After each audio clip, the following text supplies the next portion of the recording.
Bonjour à tous et bienvenue sur boursicoté.com pour cette nouvelle analyse technique des principaux indices mondiaux.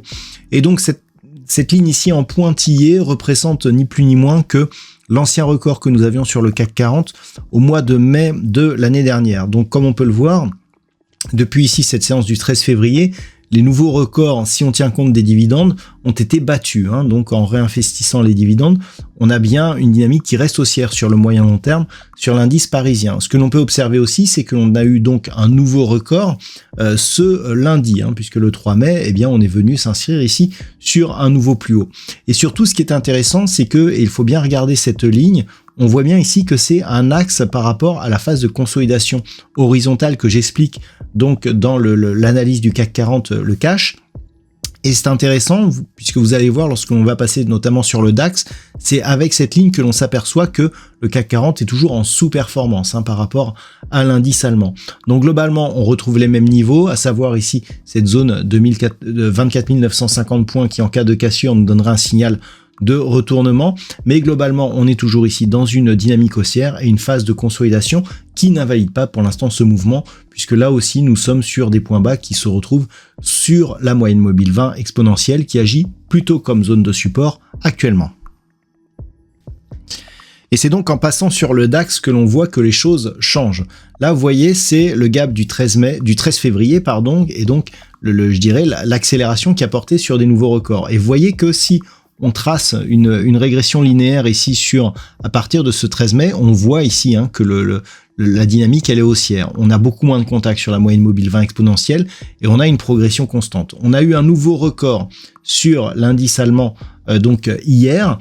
Par rapport à cela, on voit bien que le DAX continue à surperformer l'indice parisien. Donc on est ici sur une configuration qui reste haussière, donc nouveau record historique sur l'indice allemand hier, et par rapport à cela, on ne voit pas trop pour l'instant ce qui pourrait nous donner des signaux de retournement.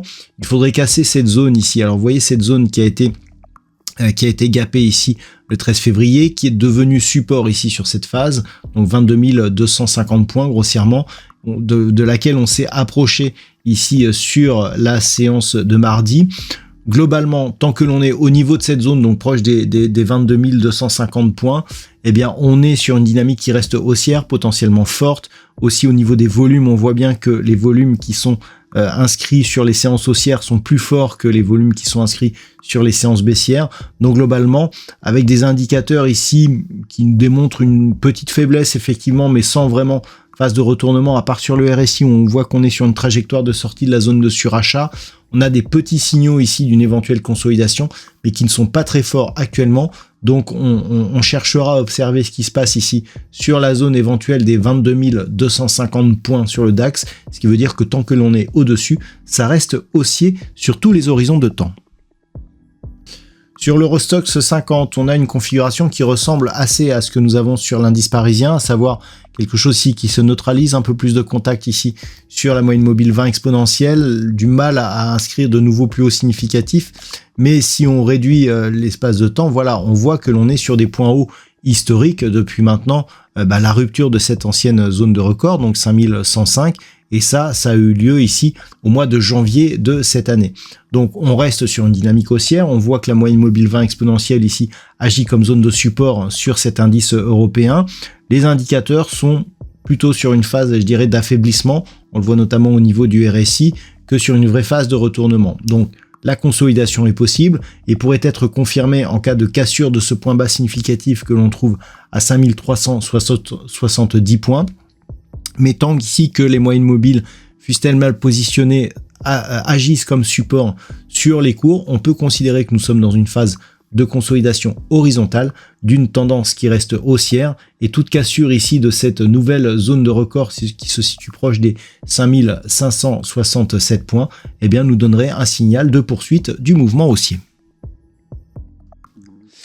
Et c'est aussi en observant les marchés américains que l'on peut conclure que les indices européens sont plutôt résilients, puisque on est bien sur une belle phase de baisse ici, sur le S&P 500. On a donc cassé la zone ici des 5865 points. L'objectif, c'était un retour sur la zone ici des 5660 points, qui était une zone ici qui avait été cassée ici et puis qui était devenue support, alors qu'elle était précédemment résistance et c'était une ancienne zone de record.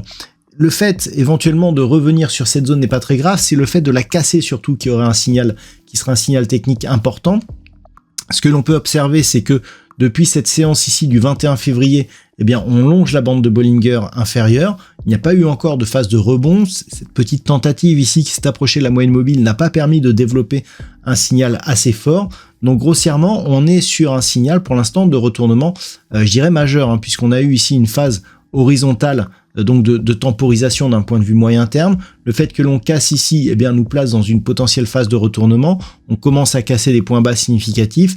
Si on vient casser ici cette zone horizontale assez significative sur la tendance moyen-long terme, le signal sera un peu plus fort. Donc pour l'instant, on est juste sur une impulsion court terme. Un rebond technique pourrait nous donner un signal de retournement, mais il faudrait pour cela revenir rapidement au-delà des 5865 points et de la moyenne mobile 20 exponentielle. Un signal important serait déclenché sur rupture ici et sur retour au-delà des 6000 points, mais tant que l'on est sous tous ces niveaux, eh bien la dynamique reste baissière sur le S&P 500. Au niveau du Nasdaq, on est là aussi sur une configuration qui est en train de se retourner.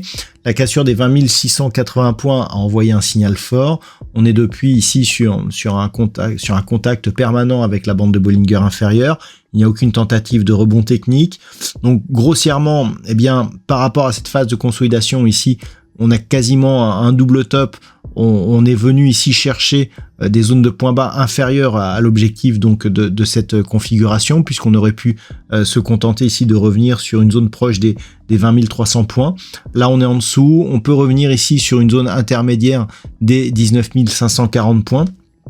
On est sur une tentative de retournement moyen terme. Je dirais que la baisse qui a été observée cette semaine le montre. On a cassé ici la zone des 20 680 points. Cette zone ici a agi comme résistance. Ce sont des arguments qui sont assez baissiers sur cette configuration. Donc par rapport à cela, eh bien l'objectif c'est donc un retour sur cette zone ici des 19 540 points pour avoir un rebond technique ici qui pourrait nous donner un signal de fin ou en tout cas d'affaiblissement de cette dynamique baissière. Il faudrait revenir durablement au-dessus des 20 680 points. Et enfin, au niveau du Nikkei, on est en train de confirmer le signal baissier que nous avions eu en fin de semaine dernière. Donc vendredi dernier, effectivement, on avait observé ce gap ici et donc cette rupture de la zone des 38 160 points, zone qui était plutôt support auparavant. On voit ici cette longue phase de range que nous avons eu depuis le mois de septembre de l'année dernière. Donc globalement, il s'agit effectivement d'un signal de potentiel signal de retournement. Vous voyez qu'on avait déjà attaqué cette zone ici, c'était au mois d'avril de l'année dernière. Donc il faudrait vraiment continuer ici à baisser pour avoir un vrai signal de retour. On peut presque considérer un diamant sur cette configuration. Peut-être qu'on le verra mieux ici en vue hebdomadaire. Voilà, lorsque l'on regarde ici, on va essayer de tracer. On a quasiment ici une phase d'élargissement.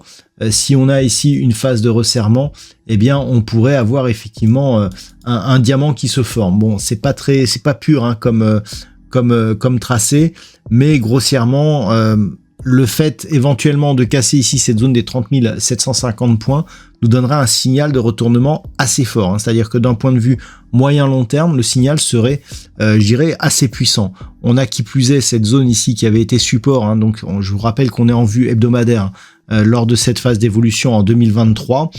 Bon, ce qui veut dire que grossièrement, tant que l'on est à minimum au-dessus de la zone ici des 33 745 points, d'un point de vue moyen-long terme, toujours, ça reste une dynamique plutôt haussière. Maintenant, si on revient ici en vue daily, eh bien, on voit que nous sommes déjà en tendance baissière. Tant que l'on évolue sous la moyenne mobile 20 exponentielle qui va arriver sur cette zone ici des 38 160, ça restera baissier. Et donc l'objectif est un retour ici sur cette zone intermédiaire des 35 650 points, avant éventuellement un retour ici sur cette zone des 33 745 points. Voilà donc ce que l'on peut dire sur l'analyse technique de ces principaux indices mondiaux. Je vous souhaite de passer un très bon week-end. On se retrouve dès la semaine prochaine pour d'autres analyses techniques, toujours sur le site boursicoté.com.